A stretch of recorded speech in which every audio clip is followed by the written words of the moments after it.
J'ai la chance d'être accompagné de 3 personnes aujourd'hui. Nous avons Nicolas Van Denen, directeur de l'épargne chez Sofidy. Nous avons Serge Demirjian, gérant action chez Sofidy également. Bonjour, messieurs. Et Bonjour nous avons Guillaume. Laurent Boron, vice-président de la banque privée Intensa San Paolo. Session de rattrapage puisque nous avions fait une première présentation il y a quelques semaines de cela en pleine période fiscale et il nous paraissait important de refaire une petite piqûre de rappel avant l'été puisque, comme vous le savez, nous avons un très beau contrat chez Vitis Life qui mérite d'être connu. J'image souvent ça par un petit diamant brut qu'il a fallu retravailler. C'est ce que nous avons fait tout l'hiver dernier avec Vitis Life.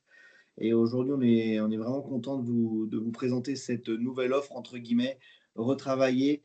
Et c'est un contrat qui se veut haut de gamme, mais accessible à tout le monde. C'est un petit peu notre leitmotiv à l'UNEP, proposer des produits de qualité, haut de gamme, mais accessibles à toutes et tous.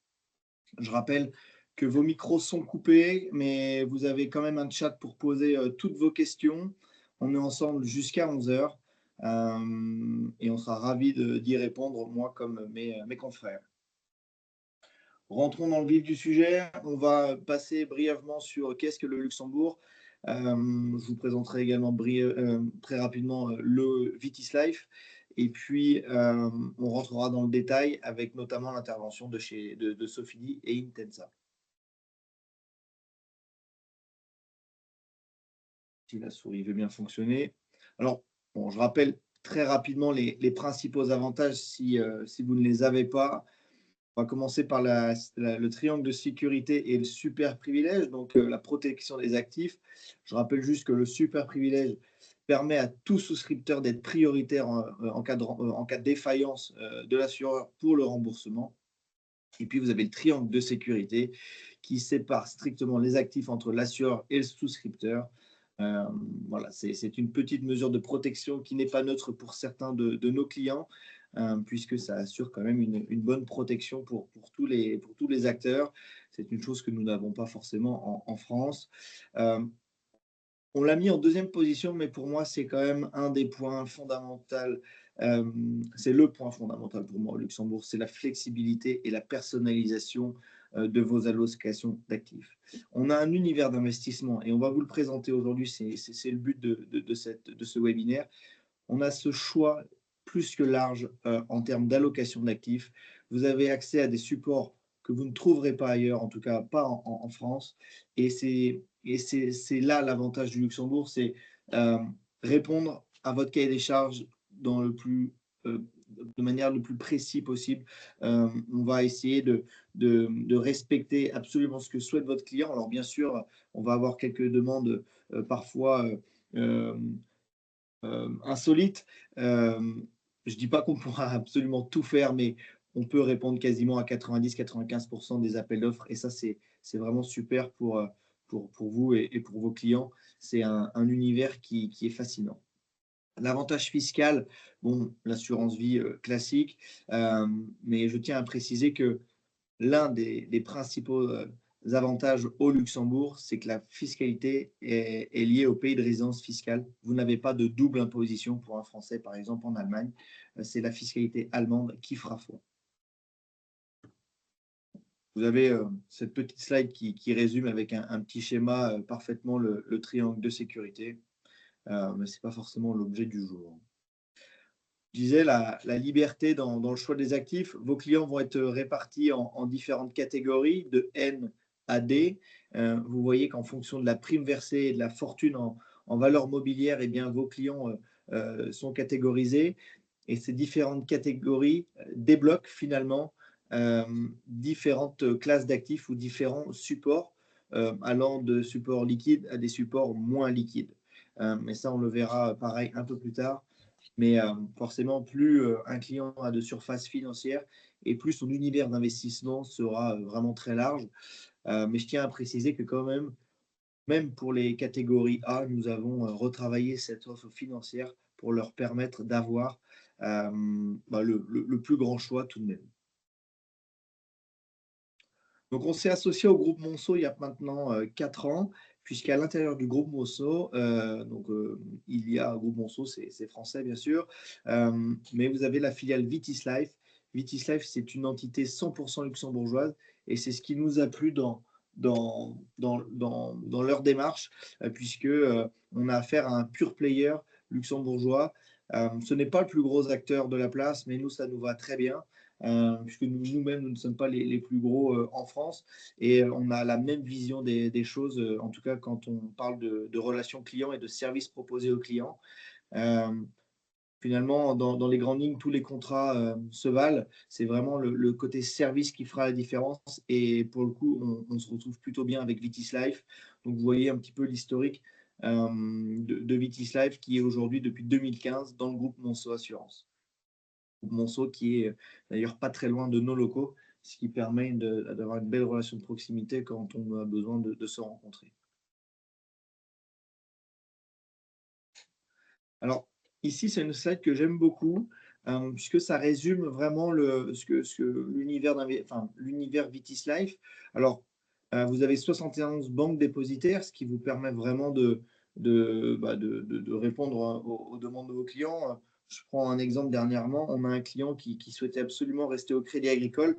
Eh bien, on a pu travailler avec le Crédit Agricole au Luxembourg.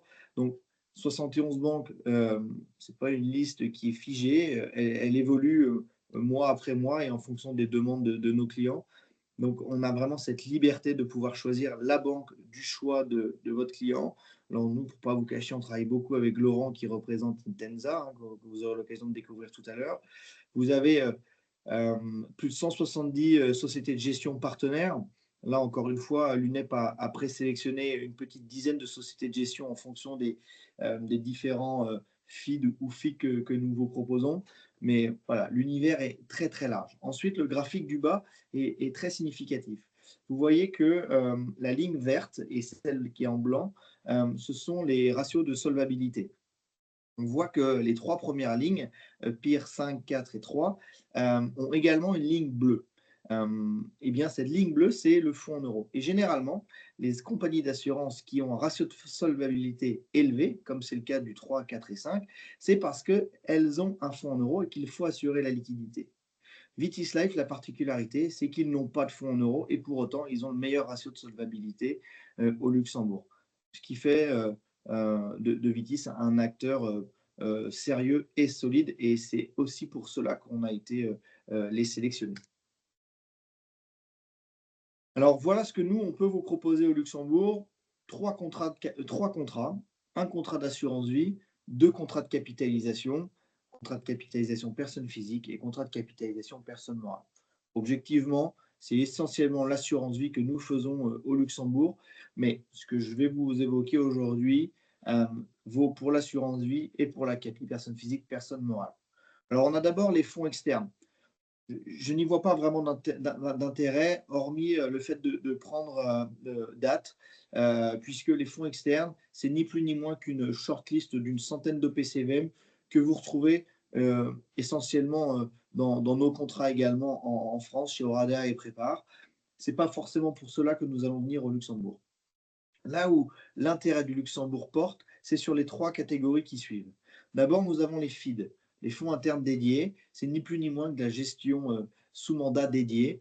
C'est cette partie-là que nous avons essentiellement travaillé, puisqu'on a présélectionné 3 sociétés de gestion qui acceptent de gérer pour l'une dès 125 000 euros, ce qui est relativement rare, une autre à partir de 300 000 et qui travaille en partenariat avec une 3e société de gestion, dont je vous évoquerai le nom tout à l'heure. Le FAS, ça a été la nouveauté de cet hiver. Historiquement, le FAS le ticket d'entrée était à 250 000 euros. Aujourd'hui, nous avons réussi à le passer à 125 000 euros et à pouvoir faire investir sur une vingtaine de lignes. Auparavant, nous étions cantonnés à 5 lignes d'investissement. Et quand je dis lignes d'investissement, on est bien sûr sur des OPCVM, mais également sur des titres vifs, du structuré ou que sais-je encore, du private equity. Mais ticket d'entrée 125 000 euros, ce n'est pas anodin, ça vous permet de rentrer pour tout type de client à l'intérieur d'un FAS. Finalement, le FAS, c'est de la gestion libre plus. C'est pour ça que les fonds externes, je ne les évoquerai pas aujourd'hui. Le FAS a plus d'intérêt si vous voulez faire de la gestion libre au plus plus. Et puis, l'objet de la visio aujourd'hui, c'est aussi de vous présenter les 2 FIC que nous avons en partenariat avec Sofidy et Intensa. C'est des FIC qui sont propres à l'UNEP et qui sont accessibles dès 50 000 euros. Vous allez avoir un FIC plutôt prudent et un FIC plutôt dynamique.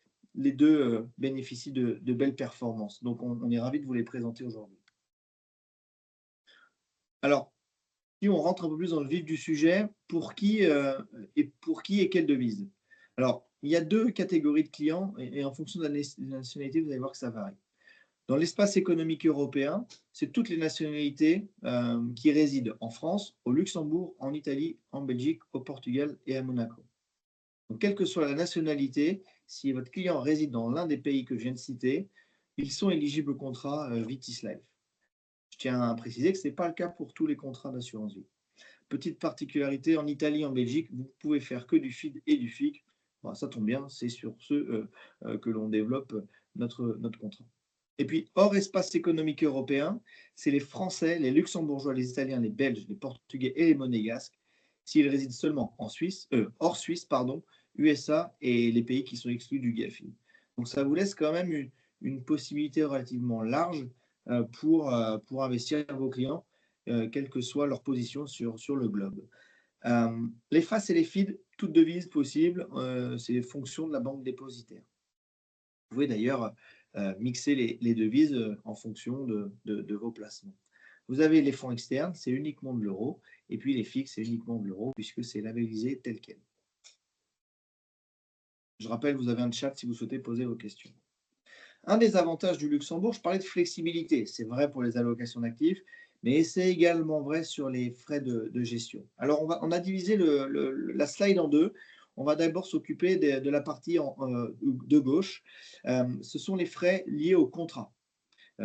Vous avez les frais d'entrée, vous pouvez faire entre 0 et 3,5, sachant que si vous prenez des frais, on vous reverse 90%.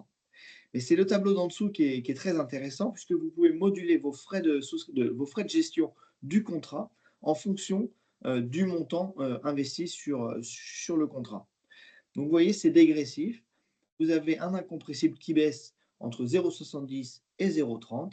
Et vous avez en revanche le seuil maximum de 2% qui, lui, reste figé. Ce qui fait que si vous souhaitez mettre 1% de frais de gestion pour vous, eh bien, sur la partie 251 millions, le frais de gestion du contrat seront de 1,5.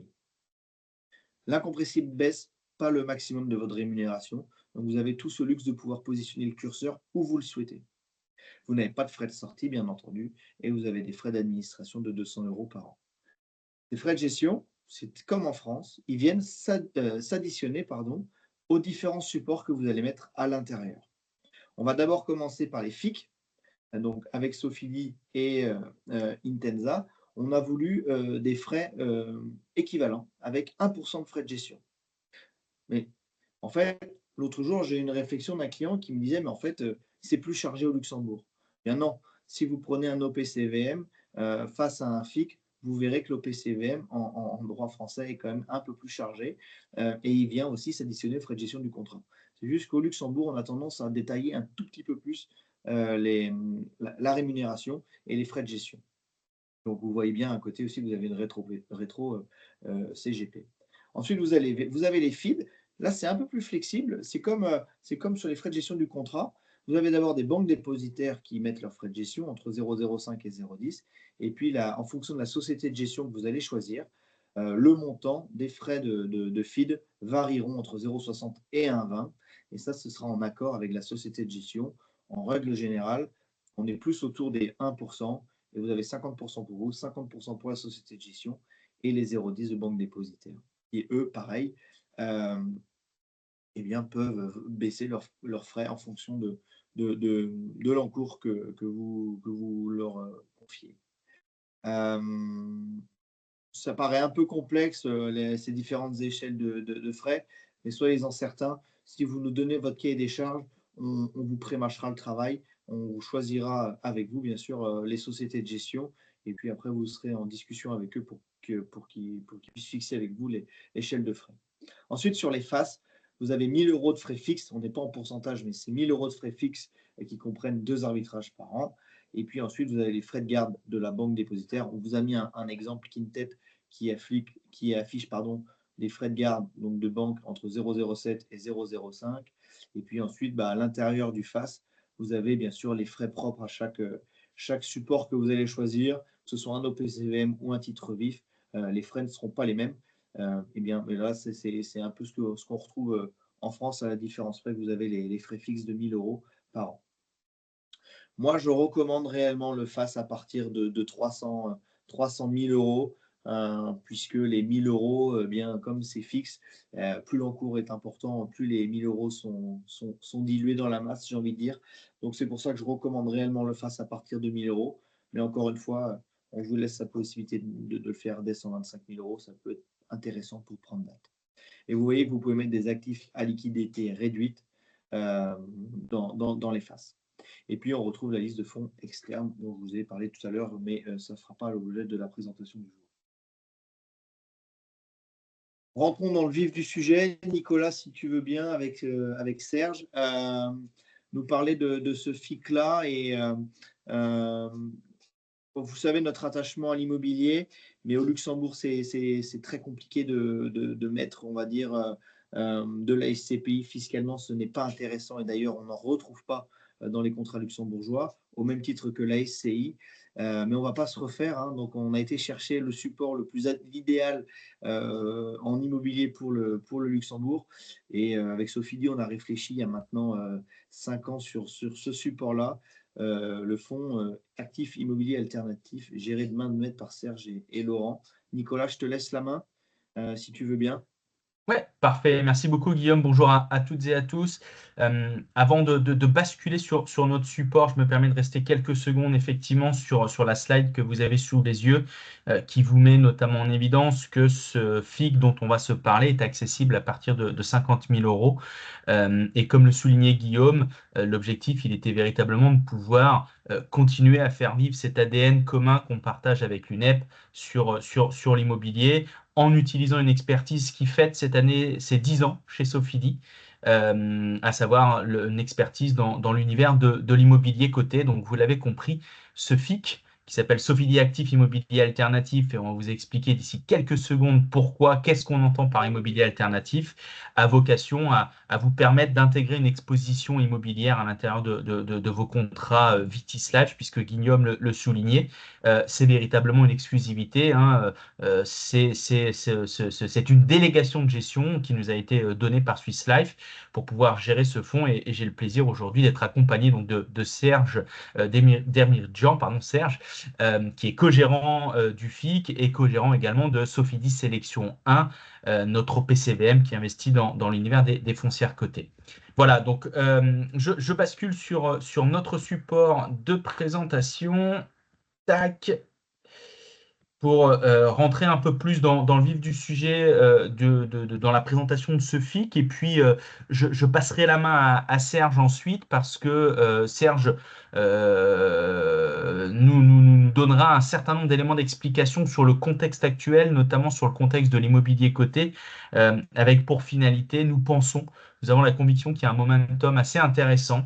Et donc, si vous avez envie de pouvoir le saisir, ou pour ceux qui auraient déjà fait investir des clients, de renforcer les positions, voilà, avoir entre guillemets notre lecture, notre analyse de ce contexte-là. Donc, comme je viens de l'évoquer à l'instant, on est véritablement dans un fonctionnement tripartite, hein, où Vitis Life est venu nous chercher pour cette expertise-là, pour la gestion de ce FIC-là, qui est distribué aujourd'hui à l'intérieur des contrats UNEP. Donc, un FIC de type N accessible à partir de 50 000 €. Donc, on garde quand même une logique de flexibilité avec des minimums d'investissement assez faibles. Un FIC qui a vocation à être investi, orienté sur de l'action. On s'est laissé la possibilité d'évoluer dans une fourchette de 60 à 100% en actions cotées, qui seront bien évidemment des foncières cotées. Possibilité d'intégrer un petit socle au PCVM sans grande surprise, vous allez le voir. L'idée pour nous était de pouvoir intégrer un petit socle qui s'appuie sur Sofidy Sélection 1 pour quelque part avoir ce socle, mais ensuite aller jouer véritablement une flexibilité supplémentaire qu'on va avoir à l'intérieur du FIC pour pouvoir peut-être pousser des lignes au-delà de ce qu'on peut faire habituellement eu égard aux règles d'un FCP de droit français, pouvoir également aller chercher une exposition devise un peu plus poussée, puisque, et on va le voir, on estime que dans cet univers de l'immobilier coté que je vais vous présenter juste après, on trouve des choses intéressantes au UK, notamment aux US, et c'est l'occasion de pouvoir aller un cran plus loin. Et puis, dernier point que je souhaite souligner, vous voyez, on a la possibilité d'évoluer entre 0 et 40% de liquidité. Ça, c'est un élément important, puisque lorsque clairement on ne sent pas le marché, on se laisse la possibilité de faire monter les liquidités à l'intérieur du FIC. C'est toute la différence là aussi avec un FCP de droit français où globalement on peut au grand max aller chercher 10% de liquidité, ce qui impose à un moment donné de quand même beaucoup coller à son indice de référence. Et lorsque les marchés sont dans des tendances baissières, je vous fais pas un dessin, c'est quand même bien mieux d'être sous-exposé au marché et donc d'aller jouer avec cette poche de liquidité. Voilà entre guillemets les règles du jeu avec lesquelles on opère pour venir travailler donc ce secteur de l'immobilier côté alternatif. Pour vous le présenter de manière simple, c'est tout ce qui ne va pas être les grandes foncières de commerce, les grandes foncières de bureaux et l'immobilier résidentiel en Allemagne, qui sont ces trois grandes typologies d'actifs, les grandes dominantes du marché immobilier coté européen. Et on a pris le parti d'aller chercher des typologies, des secteurs un peu différents, assis notamment à des secteurs qui bénéficient d'une croissance structurelle puisque tirés par des évolutions, par des méga-trends. Donc ça, c'est des éléments qui sont importants, qui nous permettent d'être sur le long terme vraiment portés de conviction pour venir travailler ces secteurs-là. Alors pour en citer quelques-uns, pardon, l'entrepôt logistique, l'entrepôt, ça c'est un élément bien évidemment important qu'on a vu se développer fortement sur fond de développement du e-commerce et qui, sous un angle peut-être un peu plus industriel, est en train également de fortement évoluer. Serge pourra nous en dire quelques mots, avec une logique sur fond, logique de réindustrialisation de l'Europe. Donc on voit certaines foncières se spécialiser sur ces éléments-là. L'entreposage pour particuliers, peut-être que vous connaissez la société française qui s'appelle Une pièce en plus. L'idée étant assez simple, c'est on a tous besoin d'un, deux, trois, 4 mètres cubes supplémentaires pour venir loger des affaires, stocker. On pense de manière temporaire, mais finalement, de manière factuelle, on se rend compte que ça dure très longtemps. Des investissements assez maigres, hein, puisque c'est une dalle en béton et de la tôle, alors un peu de sécurité quand même. Mais voilà, c'est un secteur qui est en train de clairement exploser sur fond, là aussi, d'évolution structurelle de familles qui sont en train de se recomposer, des appartements de plus en plus petits, donc on a besoin de stocker. Des résidences pour étudiants, ça c'est un secteur notamment assez florissant au UK, sur lequel il y a un besoin croissant et une pénurie de logements. Donc on a vu des foncières se spécialiser sur ce secteur-là, se développer, être en capacité de proposer des services additionnels qui sont source de chiffre d'affaires additionnels également. Et puis je termine par un dernier exemple. Il y a des foncières spécialisées dans les murs de data center. Donc ça, bien évidemment, c'est un peu le sens de l'histoire, j'ai envie de vous dire, mais notamment avec le développement des nouvelles technologies, le développement certainement de l'intelligence artificielle, tout ça est là aussi en train de monter en puissance. Donc voilà un peu les grandes idées génériques qui tournent autour de l'immobilier coté. Donc un FIC géré, on l'évoquait en introduction par Laurent et par Serge. Qui ont tous les deux une grande expérience, si je m'amuse à cumuler leur expérience dans l'univers de l'immobilier coté. J'avais fait l'exercice, je crois qu'on n'est pas loin d'une quarantaine d'années. Je vais m'arrêter là sur la comparaison, mais c'est effectivement, on a la chance d'avoir deux experts qui ont déjà travaillé ensemble avant de se retrouver chez Sofidy. Voilà, donc c'est important quand on est sur ces secteurs quelque part un peu de niche, d'être vraiment avec des personnes qui maîtrisent pleinement le sujet. Donc aujourd'hui, le FIC est composé à 85% d'actions, donc de titres vifs. Vous voyez, on a une exposition cash assez réduite, 4%. On est cohérent. puisque ça veut clairement dire qu'aujourd'hui, on sent le marché plutôt bien, et ce socle de Sofidy Sélection 1. Les 5 plus grosses valeurs, vous les avez sous les yeux, donc elles viennent parfaitement illustrer les typologies d'actifs qu'on a évoquées à l'instant. Pour prendre l'exemple de CTPNV, c'est une foncière cotée néerlandaise, mais qui joue notamment la carte de la réindustrialisation avec des entrepôts logistiques, des entrepôts de stockage en Europe centrale. Voilà, vous retrouvez différents exemples de sociétés. Euh, pour illustrer et compléter ce que j'évoquais tout à l'heure, avec l'intérêt d'un FIC par rapport à Sofidy Sélection 1, c'est d'aller chercher une plus grande flexibilité pour effectivement, eh bien, quelque part, de se décolérer le plus possible de l'indice, puisque vous le voyez, hein, donc on est très loin d'un indice majoritairement représenté par des grandes foncières de commerce, des grandes foncières de bureaux et l'immobilier résidentiel en Allemagne. On a une exposition forte sur la logistique, sur les résidences étudiantes, sur l'entreposage pour particuliers, sur les murs de data center. Donc, c'est les les quatre plus gros secteurs joués aujourd'hui par le FIC. Et vous le voyez sur le sujet de la devise. Ben, on ne pourrait pas clairement aller avoir une exposition aussi forte en devise dans Sofidy Sélection 1, sachant qu'il y a un potentiel et un nombre de foncières spécialisées au UK assez important. Donc, c'est une chance de pouvoir, grâce au FIC, venir travailler davantage cette matière-là au même titre que les États-Unis, puisque c'est là où on va retrouver notamment les grandes foncières spécialisées sur les murs de data center. Avant de passer la parole à Serge pour évoquer le contexte actuel plus précis de l'immobilier coté et notamment le fait qu'on pense qu'aujourd'hui, on est revenu sur des fondamentaux qui nous permettent de regarder devant nous de manière confiante. Un FIC qui, depuis l'origine, a délivré une performance d'un peu plus de 19% contre un peu moins enfin presque moins 5% pour son indicateur de référence.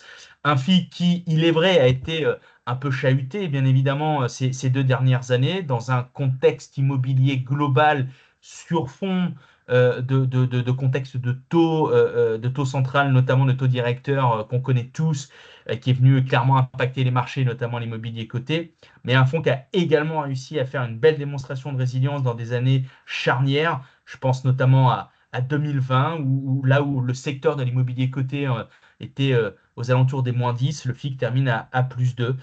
Voilà, ce qui lui permet d'afficher une performance annuelle moyenne depuis son lancement d'un peu plus de 3%. L'objectif est bien évidemment d'aller chercher mieux, mais ça, rappelons-le, faut se rappeler, hein, c'est une performance qui embarque 2 à 3 années assez terribles. Voilà, donc on pense clairement qu'il y a un potentiel à refaire une bonne partie du chemin. Et du coup, j'en profite, Serge, pour te passer la main pour qu'on puisse effectivement regarder un petit peu ensemble, faire un petit constat sur le secteur et ses perspectives. Merci Nicolas, bonjour à tous. Alors effectivement, le FIC et l'immobilier alternatif, c'est un peu la niche dans l'immobilier coté. Si on reprend un peu la composition de l'indice plus généraliste, tout ce qu'on va appeler immobilier alternatif, ça représente à peu près 25% de l'indice de référence. Donc ça veut dire que dans ce FIC-là, on se spécialise sur les 25% de l'indice qu'on estime la partie la plus intéressante d'un point de vue potentiel de croissance, puisque on va dire que l'immobilier au sens large, sur une promesse de rentabilité, historiquement, on est autour de 8% par an. Là, ce qu'on va faire dans l'immobilier alternatif, c'est d'aller chercher plus que ça, puisqu'on est sur des segments qui bénéficient du fameux pricing power, c'est-à-dire qu'on est dans des segments qui ont soit une rareté de l'actif, parce que c'est des segments, c'est des marchés fragmentés. C'est encore le cas, par exemple, pour le stockage particulier, la résidence étudiante, on a une sous-offre et une demande qui est élevée. Ou alors, c'est des actifs sur lesquels on a des tendances longues, structurelles. Nicolas parlait de la logistique. Effectivement, tout ce thème de réindustrialisation de l'Europe qui vient s'ajouter à ce qu'on avait déjà eu sur cette classe d'actifs via la contribution du développement du e-commerce. Donc, c'est des classes d'actifs qui vont bénéficier dans leur tendance d'une croissance organique de leur loyer qui est censée être plus importante que sur l'immobilier traditionnel, donc les fameux logements, commerces et bureaux. Alors, je fais un petit retour en arrière parce qu'effectivement, il faut remettre un peu tout ça en perspective sur le secteur qui a souffert énormément en 2022. De façon générale, l'indice de l'immobilier coté en 2022, c'est un peu plus de 30% de baisse. Et c'est effectivement, comme le disait Nicolas, une situation exceptionnelle qui était liée à une remise en question des politiques monétaires des banques centrales qui était aussi fulgurante. Les banques centrales en 2022 ont quand même retourné en une année ce qu'elles avaient mis plus de 10 ans à constituer dans la baisse des taux grande crise financière qui avait conduit à cette situation un peu ubuesque d'avoir des taux négatifs. Donc, ça avait mis 10 ans à se mettre en place et ils ont retourné ça en une année en 2022, ce qui a conduit à la chute significative du secteur immobilier, qui bien sûr est un secteur capitalistique et qui utilise énormément de financement dans son activité. Donc, c'est normal qu'il y ait une sensibilité au taux d'intérêt. Ne serait-ce que sur l'augmentation de la charge financière quand on finance un actif immobilier, mais surtout, je dirais même encore plus, sur le fait que quand on a des taux sans risque qui apportent quasiment 4%, il est normal qu'un actif plus risqué, comme l'immobilier, un actif plus long terme, ait une prime de risque par rapport au taux sans risque. Donc, le coût de l'argent sans risque a une implication immédiate sur la valorisation de l'actif immobilier.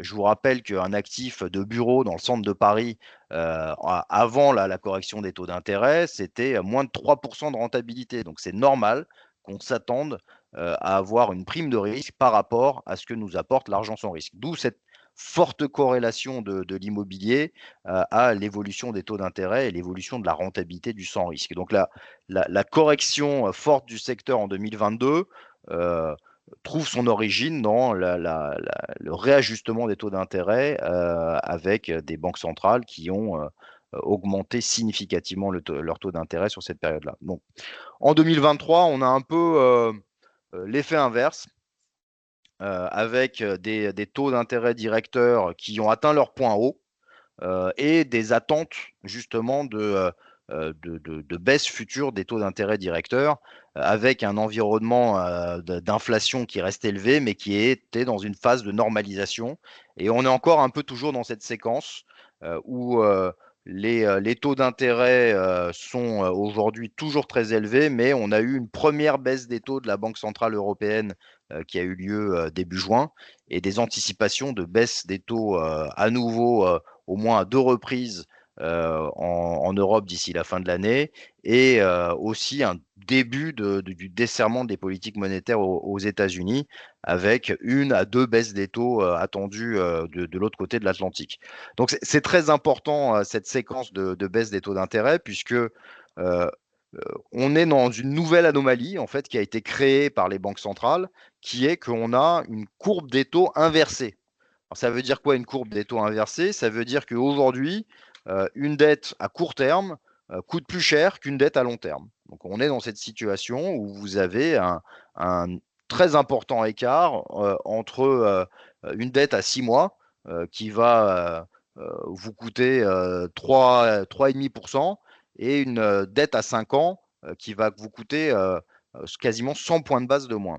Alors pourquoi c'est important cette situation-là? C'est ce qui permet aujourd'hui que vous avez plein de produits court terme à capital garanti qui apportent du 4% de rentabilité parce qu'on a cette anomalie de la courbe des taux inversés avec des taux courts qui sont quasiment 100 points de base supérieurs à ce que rapportent les taux longs.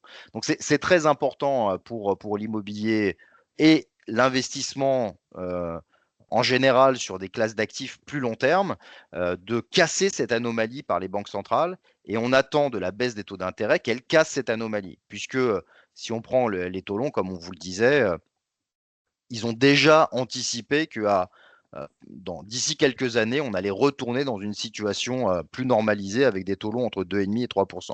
Mais c'est important que les banquiers centraux, par leur phase de baisse des taux d'intérêt, nous cassent cette anomalie pour pouvoir réintéresser les investisseurs sur des actifs plus long terme comme l'immobilier en général, et donc qui va permettre de retrouver des volumes d'investissement sur l'immobilier physique, puisque la grosse difficulté qu'on a aujourd'hui sur la valeur d'un actif immobilier, c'est qu'il y a très peu de transactions. Donc les experts dont le boulot est justement de valoriser les actifs, sont en manque de repères pour pouvoir mettre un chiffre. Et c'est ce qui se traduit aujourd'hui par une défiance des marchés financiers sur la valorisation de l'immobilier en bourse.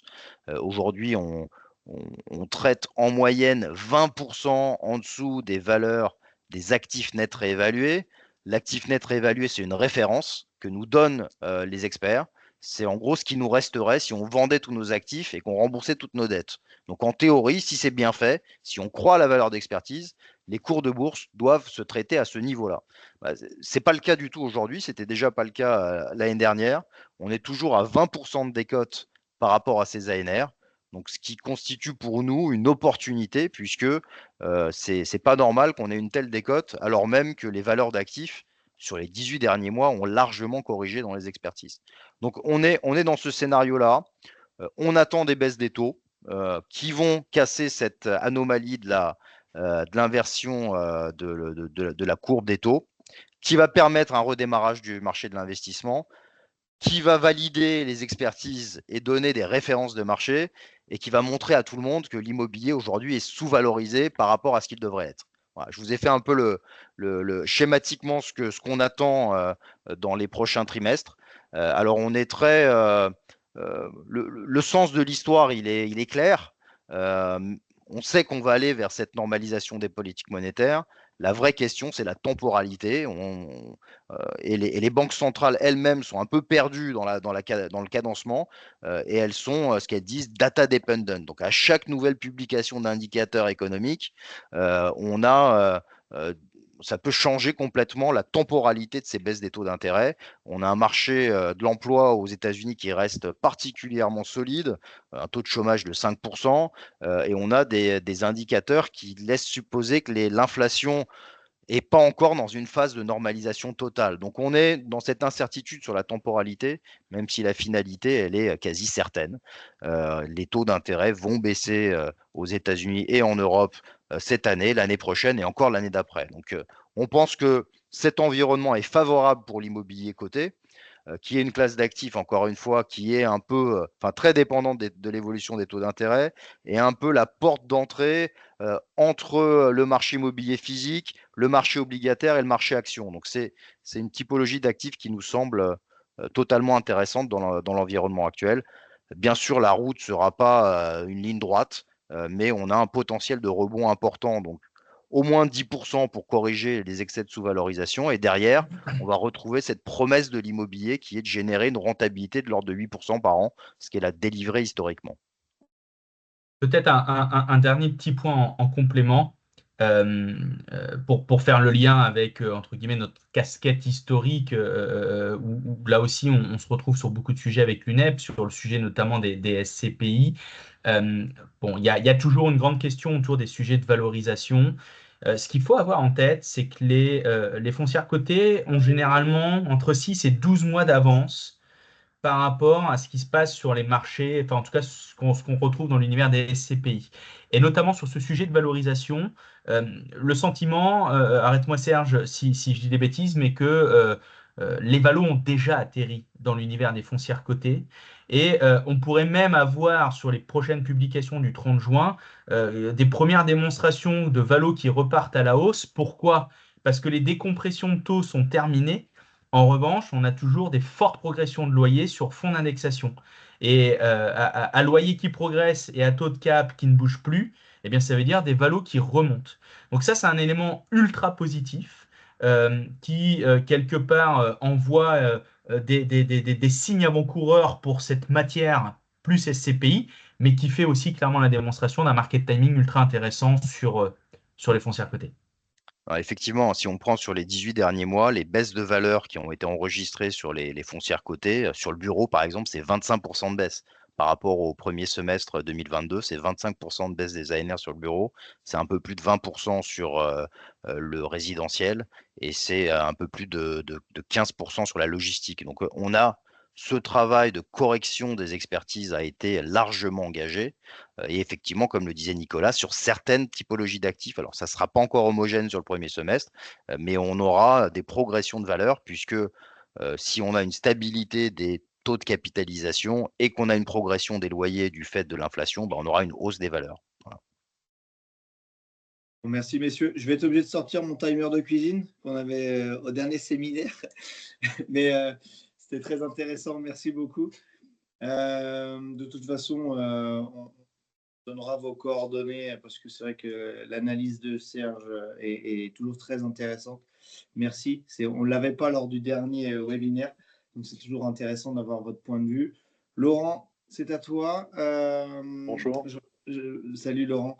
Je rappelle que donc, tu es vice-président de la banque privée Intensa San Paolo et tu nous as concocté un FIC il y a quelques mois sur des produits structurés.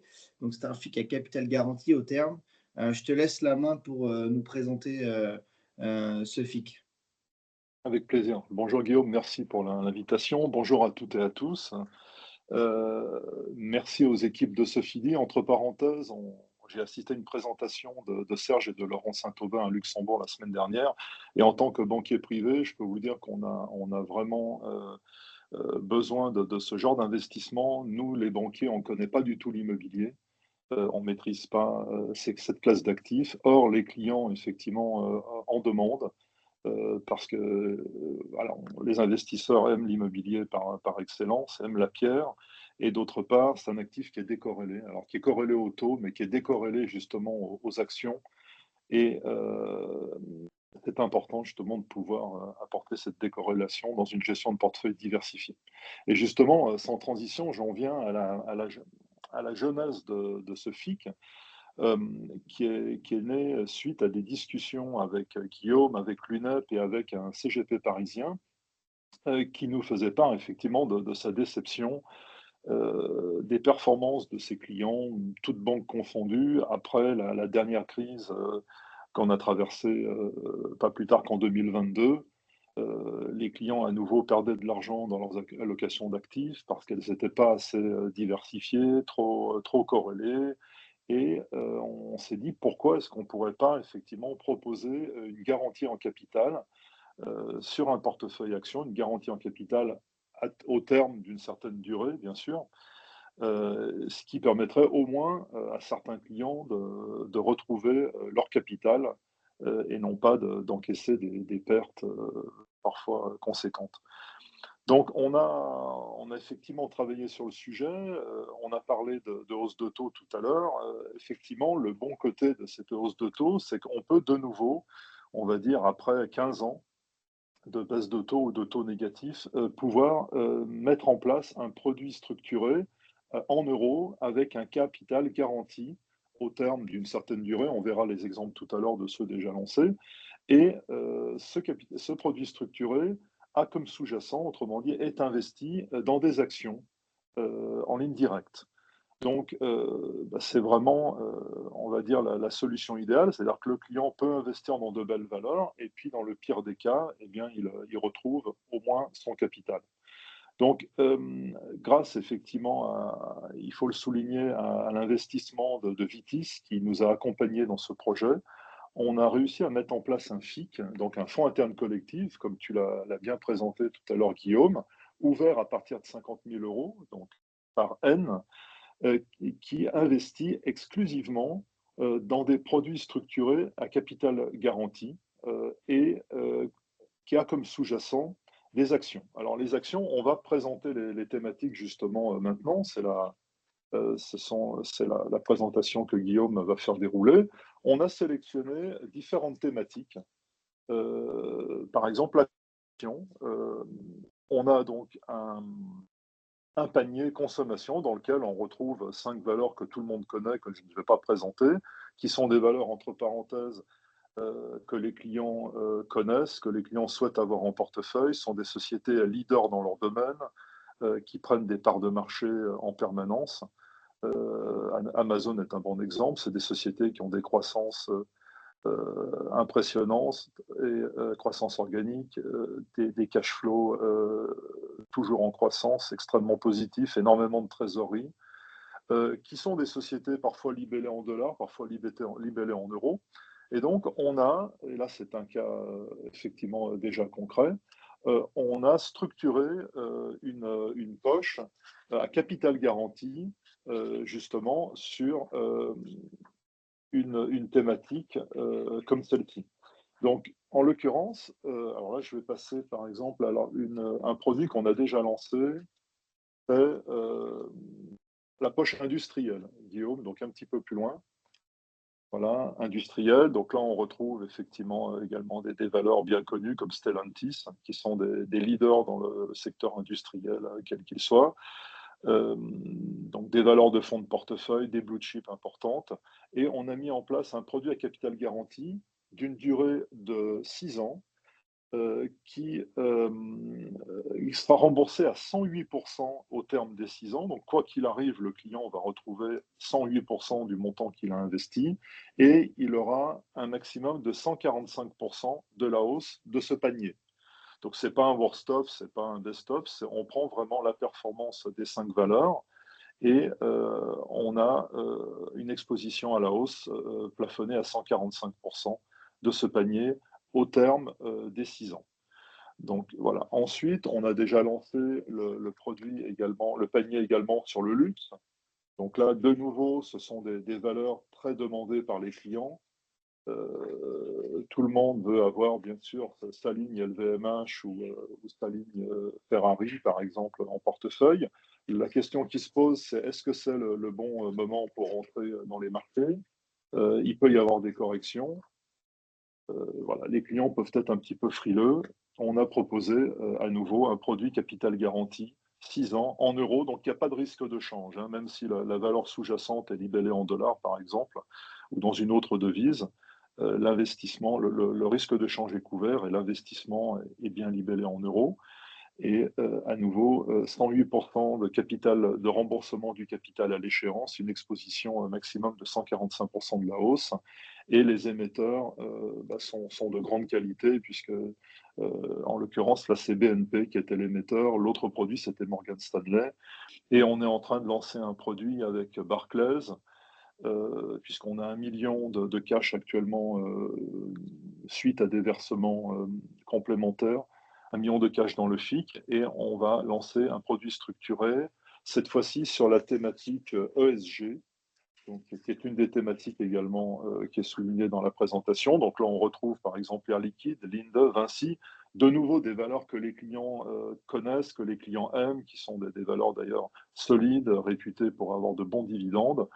Et là, c'est un produit légèrement différent. Celui-ci, il est toujours 100% capital garanti au terme, puisque c'est la philosophie du FIC. Mais la première année, on a un coupon de 5,15% garanti.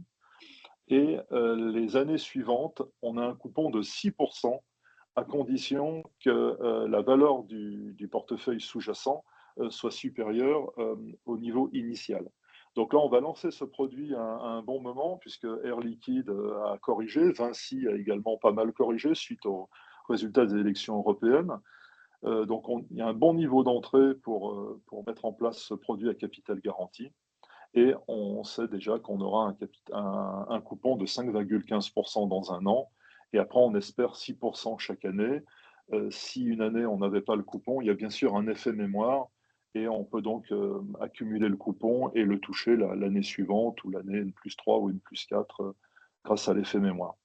Donc voilà la philosophie. L'idée, c'est de proposer à vos clients uniquement à partir de 50 000 euros et plus, bien évidemment, un investissement dans des détenants de très belles valeurs, des valeurs caractérisées de manière caractéristique, des valeurs de fonds de portefeuille bien connus, bien gérés, des sociétés nationales qui ne sont pas investies sur un seul marché, mais qui travaillent absolument sur toute la planète, avec une couverture de change et un capital garanti au terme. Voilà. Donc, et tout ceci, effectivement, à travers un contrat d'assurance vie luxembourgeois, qui reprend toutes les caractéristiques que Guillaume, effectivement, a bien rappelé tout à l'heure.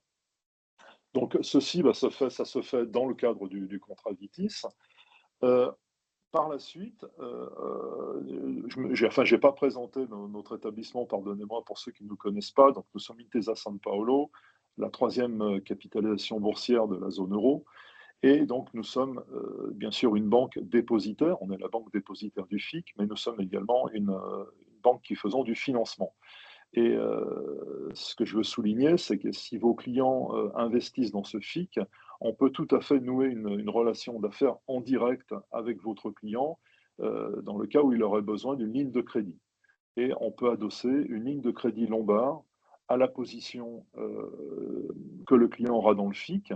Ce FIC étant déposé chez nous, on a donc une visibilité sur l'investissement que le client aura fait dans le contrat Vitis déposé en nos livres. Donc on peut adosser un acte de délégation de créance et lui prêter jusqu'à 70% du montant qu'il aura investi dans le FIC. Donc ça peut être important puisqu'il a donc d'un côté un investissement à capital garanti au terme, un investissement bon père de famille, avec une garantie en capital de 100%, voire 108% pour les produits déjà lancés, ou avec un rendement garanti la première année pour le produit qu'on va lancer cette semaine. Et le client, donc, ne souhaitant pas toucher à cet investissement de moyen long terme en assurance vie, peut avoir un besoin de trésorerie divers et variés. Et à ce moment-là, vous pouvez faire appel à nous pour ouvrir un compte, mettre en place un acte de délégation sur le contrat de votre client et mettre à disposition une ligne de crédit Lombard. Voilà. Tout ça donc dans une optique patrimoniale, les clients étant souvent des hommes et des femmes chefs d'entreprise, ils ont besoin de financement, ils ont besoin de trésorerie. Et en l'occurrence, ça fonctionne très bien, on le fait à longueur de semaine. Et on a déjà mis en place, c'est important de le préciser, des crédits Lombard adossés justement à ce FIC. Ça, c'est déjà en place pour certains clients depuis le début de l'année. Voilà, donc de manière synthétique, Guillaume, tout ce que je pouvais dire sur cet investissement. Si vous avez des questions, n'hésitez pas à me solliciter. Ouais, merci, merci Laurent. Je vais reprendre la main. Vous voyez bien mon écran. Je ne vois plus. Tac, voilà. Hop. Laurent, tu as évoqué un sujet que tu nous as fait découvrir, on va dire, il y a quelques années de ça. C'est vrai que c'est le sujet du lombard. C'est toujours délicat de trouver toujours des banques dépositaires en fonction des différents supports.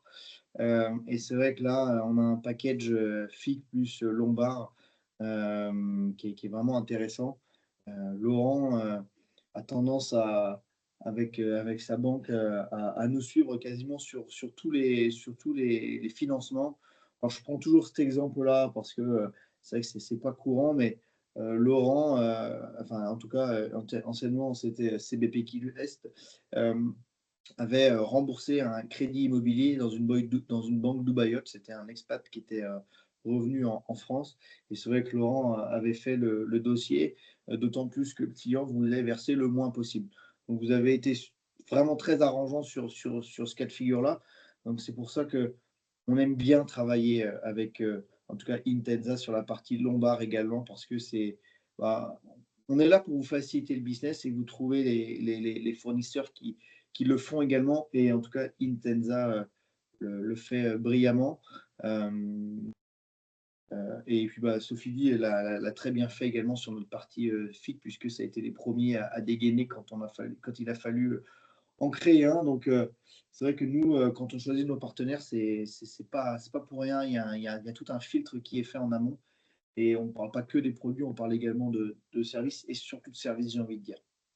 Donc là, vous avez un petit récap de ces deux filles qui vous ont été présentées. Vous en avez un qui est risque 4 et l'autre qui est risque 3. Il y en a pour tous les goûts. Et c'est vrai qu'aujourd'hui, ça nous permet de proposer des FIC à des personnes qui souhaitent quelque chose d'un peu plus dynamique, même si 4, ça reste relativement prudent.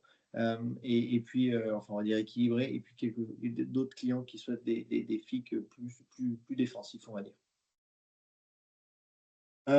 Je vois l'heure qui avance. Je pense qu'on sera à 1 heure hors taxe. On va déborder de quelques minutes, même si je vais essayer d'accélérer.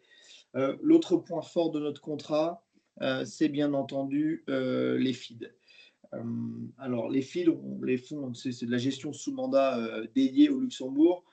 Nous, ce qui nous importe, en fait, c'est ce que je vous disais en amont, c'est qu'on souhaite faire un contrat haut de gamme, mais accessible à tout le monde.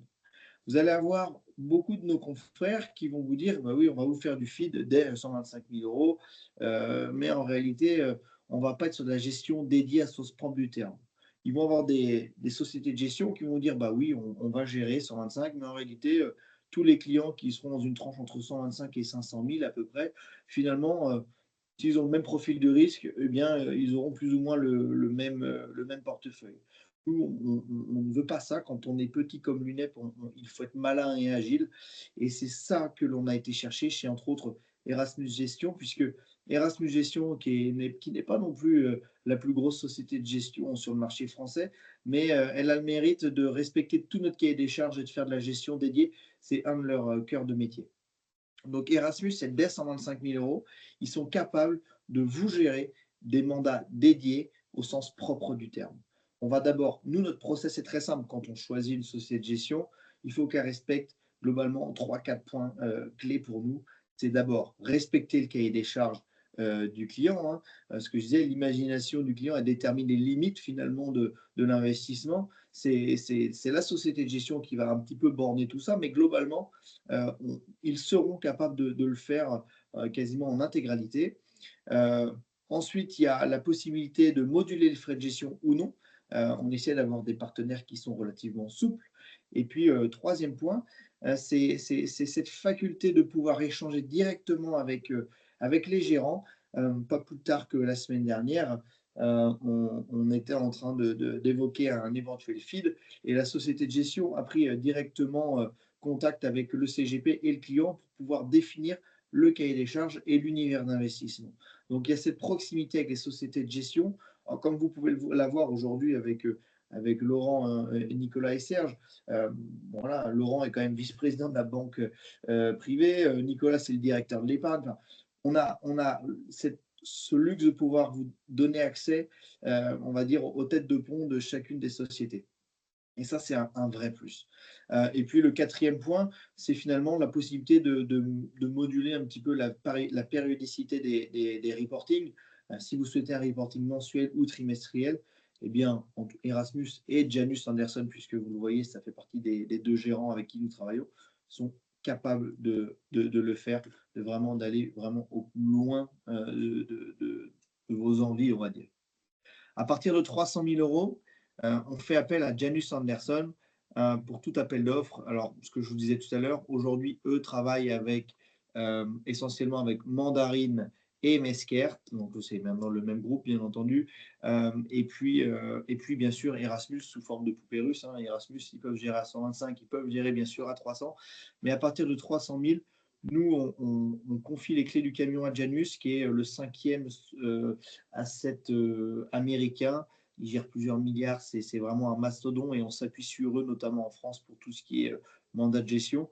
Et Janus, à 300 000 €, va sonder un petit peu le marché pour pouvoir, pareil, respecter votre cahier des charges. Donc Erasmus, Janus pour les gérants. Maintenant, si vous venez avec votre propre feed ou votre propre gestionnaire, aucun problème, on est capable de le faire également. C'est juste que pour certains d'entre vous qui peut-être se laissent guider par l'assureur, eh bien, c'est notre travail de vous flécher un maximum le travail pour que vous gagniez du temps et pour que vous puissiez finalement transformer les systèmes. Vous avez les faces. Bon, très brièvement, je l'ai évoqué tout à l'heure, vous choisissez votre banque dépositaire, on choisit les supports que vous souhaitez mettre à l'intérieur, liquide ou non liquide, et puis ensuite on souscrit aux faces. La majeure partie des faces, en fonction de la banque dépositaire, sont éligibles au crédit lombard, mais on va plutôt réfléchir à l'inverse. Si votre client souhaite un crédit lombard, on va d'abord aller chercher la banque dépositaire et ensuite on constituera le portefeuille puisque c'est généralement en adéquation avec la société de gestion et le lombard. Et encore une fois, Intensa gère parfaitement bien ce cas-là puisque dans le cas que je vous évoquais tout à l'heure sur le crédit Dubaïot, on a été chercher la banque dépositaire et ensuite on a suivi le cahier des charges de Laurent pour pouvoir constituer le FAS. Donc, c'est de la gestion, comme je disais tout à l'heure, libre, plus. On vous a remis les banques dépositaires avec qui nous travaillons. De toute façon, vous aurez accès à ces caractéristiques. Vous avez les différents niveaux de frais et le niveau minimum de 125 000 euros. La liste de fonds externes, vous la retrouvez bien sûr à partir de 50 000 euros sur le lien que l'on vous a mis dans la présentation. Liste qui est amenée à bouger. Et dernier point, pour être à peu près dans les clous, le crédit Lombard.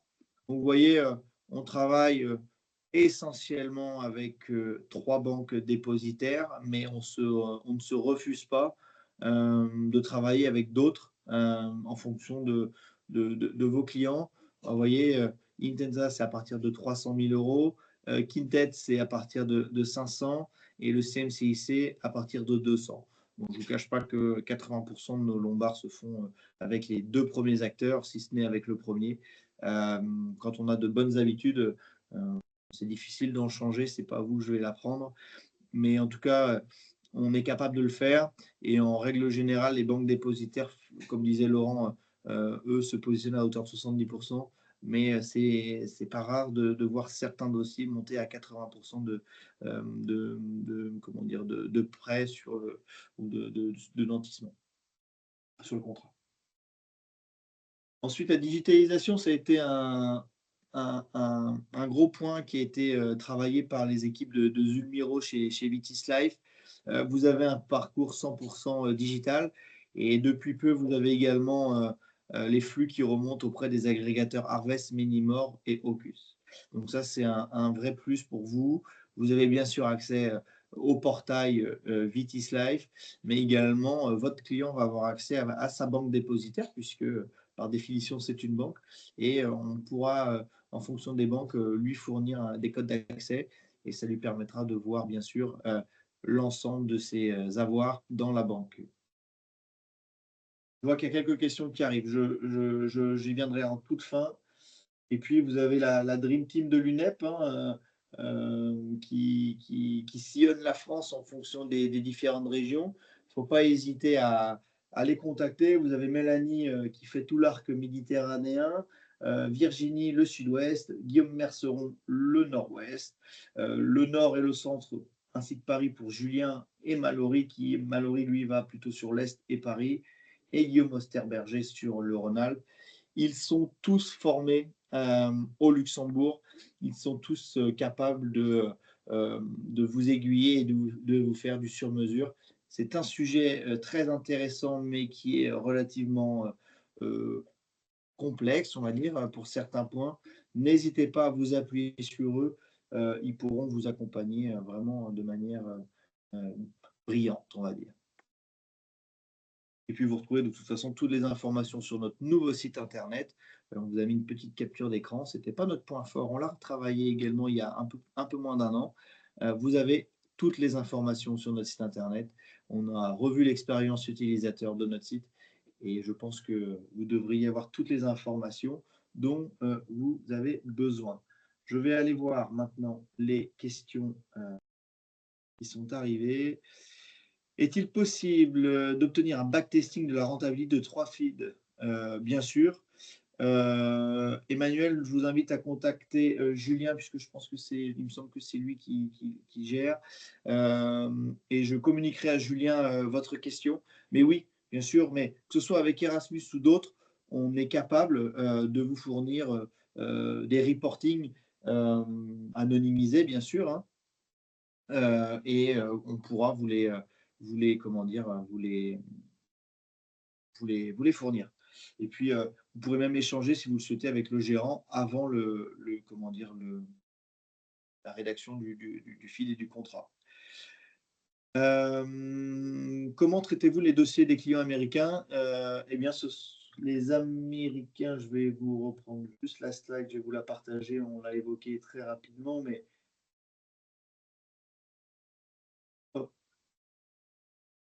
dans l'espace économique européen, on ne prend pas les Américains, tout comme hors espace économique, c'est la petite question que je voulais avoir. on ne prend pas les clients américains. Après, on est à votre dispo. On peut vous rediriger vers des confrères qui travaillent ce genre de dossier. Il n'y a pas de problème. Mais nous, en tout cas, on ne peut pas, en tout cas sur ce contrat-là, c'est juste ça que je voulais vérifier. On ne prend pas les clients américains. Laurent, j'ai une question pour toi. Quel taux pour les crédits lombards? Alors, le taux pour les crédits lombards, c'est un crédit à taux variable, hein, le crédit lombard. Donc, sa base, c'est l'Euribor. L'Euribor est en train de baisser légèrement, encore très significatif. On prend la base de l'Euribor indistinctement, comme le client préfère, 3 mois, 6 mois ou 12 mois, et on rajoute 1%, qui est la marge de la banque. Donc, on est un petit peu en dessous de 5% actuellement, en termes de taux pour le client. Ça marche, merci. Et je ne vois pas d'autres questions. Nicolas, un petit mot pour clôturer? Bah, écoutez, comme le soulignait Guillaume, on reste à votre entière disposition. C'est vrai que c'est une matière un petit peu différente de ce qu'on a pu historiquement vous proposer sur l'immobilier, mais c'est l'occasion de pouvoir intégrer, et Laurent l'a juste titre souligné, une exposition immobilière qu'on a du mal à trouver à l'intérieur des contrats d'assurance vie luxembourgeois. Donc, n'hésitez pas si vous avez besoin de nous solliciter. On fait régulièrement des points en compagnie de Serge, de Laurent sur cette matière, sur l'immobilier coté. Il y en aura un qui sera programmé très très rapidement là pour être réalisé début juillet. On a l'habitude d'en faire un minima en début de trimestre. Donc c'est l'occasion pour ceux qui auraient effectivement embarqué une petite sensibilité sur cette logique de market timing, de pouvoir suivre un petit peu la donne. Et voilà, donc on reste à votre entière disposition. Laurent, un mot pour clôturer? Oui, bah simplement, je voulais vous dire que je serai présent à Patrimonia, donc je serai ravi de vous rencontrer avec Guillaume. N'hésitez pas, toutes et tous, à nous contacter, et puis on peut prendre un café, faire connaissance et aborder un dossier particulier. On fait beaucoup de sur-mesure dans notre métier. J'entendais la question sur les US personnes. C'est pas totalement exclu. Chez nous, on a des clients qui sont résidents fiscaux américains, mais qui ont la nationalité française. Donc voilà, français expatriés aux États-Unis, on peut accepter ce genre de choses. Donc il faut en parler, voir au cas par cas quel est le besoin réellement du client, quel est le montant qu'il veut investir, de quelle manière. Donc voilà, n'hésitez pas à poser la question. Je suis vraiment là pour vous répondre. Et je serais ravi, effectivement, si on peut tous et toutes se revoir à Lyon fin septembre. Et pour alors là, il y a une petite précision qui vient d'arriver. Et pour un Américain vivant en France, bon, Oui, bah, c'est également la typiquement, même chose. on peut travailler là-dessus. Il faut comprendre que un Américain vivant en France reste effectivement un Américain, il a le statut d'US person, tant qu'il a son passeport américain ou sa green card. Donc, il a un reporting fiscal, une déclaration fiscale à faire aux États-Unis, et il ne peut pas détenir certaines catégories d'investissements, comme par exemple les SICAV européennes.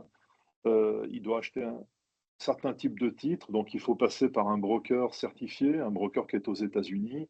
Et pour ça, il faut avoir un portefeuille d'une certaine taille. Pour schématiser, il faut 1 million, voire 2 millions de dollars investis et automatiquement déléguer la gestion à un gestionnaire financier pour éviter qu'effectivement il y ait des débordements lorsque les ordres sont passés. Voilà. Donc, que le client ait la double nationalité ou la simple nationalité, un Américain, de toute façon, reste résident fiscal américain, qu'il ait la double, qu'il ait la simple, qu'il habite aux États-Unis ou qu'il habite dans le reste du monde, ça reste un résident fiscal américain, donc avec des contraintes particulières. Donc, je dirais, madame ou monsieur, je ne sais pas qui pose la question, Madame donner Cécile.